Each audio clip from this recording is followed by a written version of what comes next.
Yan, isang maulang hapon po mga idol. Nandito po tayo ngayon sa bayan ng Victoria. At isang nga pong aksidente ang naganap dito sa Poblacion 2. Nahulog po itong jeep na ito sa malapit sa tulay dito sa barangay Poblacion 2.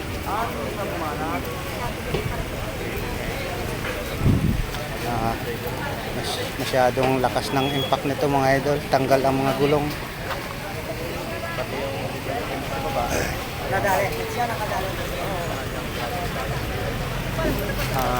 Ito po yung naging kabanggaan ng tricycle mga idol. Ayan po.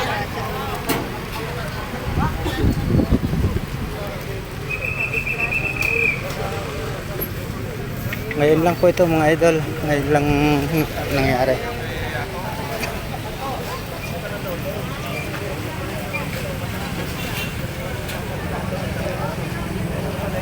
Ano kaya nangyari sa driver niyan? Ayan, driver, sa baba. Ay, maigi naman at kan. Wala ka namang Maigi wala namang nasaktan. kasi bumagabag na ito, huli sa yung patanga. Dito kayo Ay, may taang patanga eh, kabuntik na siya. Sa Pandaw, pag na yung treno, dito ka pumunta, nakabit ko doon, hindi pa na yung treno. Tapos yung isang may kargado nga, tapos yung tricycle, madami doon sa garahe sa babang yun. Ay, mga bigat ko lang. Taga saan po kuya yung jeep na yun? Taga saan po yan? Ay, ibig sabihin, Nalingod siya Kalinga po.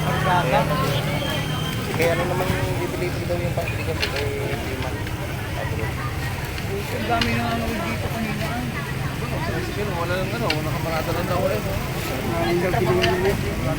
Para sa tricycle. Basa na yung kabilang side doon na bigas. Hindi na yung tricycle eh. Ayun o, plus point ano.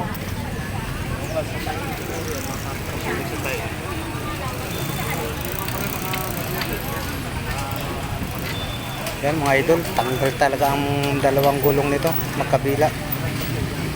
Grabe ang lakas ng impact nito. Ito ay puno ho ng bigas. Yan nga po at nililipat daw sa isang sasakyan. Maigi na lang mga idol at walang nasaktan dito sa pangyayaring ito. Dito lang ito mga idol sa Poblacion 2. Malapit sa tulay halos at tapat nitong triple J, triple L.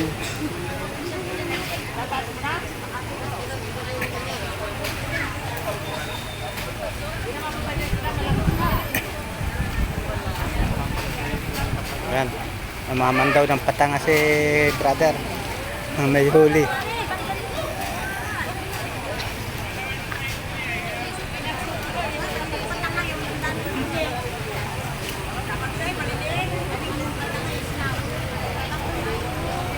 Yan mga idol, may huli ang patanga.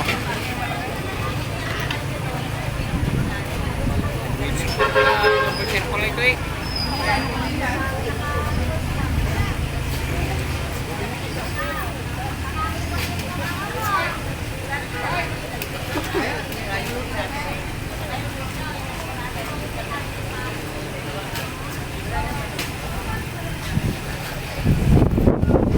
Yung nasa ibabaw na yan mga idol, yan po ang driver nito. Double tire na jeep na ito.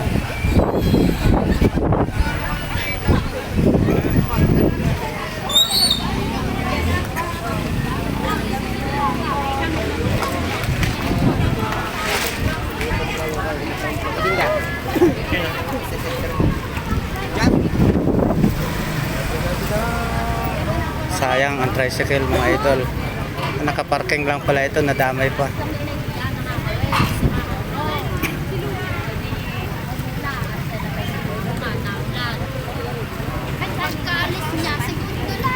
Kalapan yata.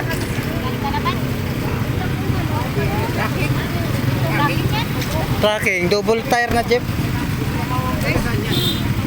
Taga Kalinga yata ho yan. Wala nga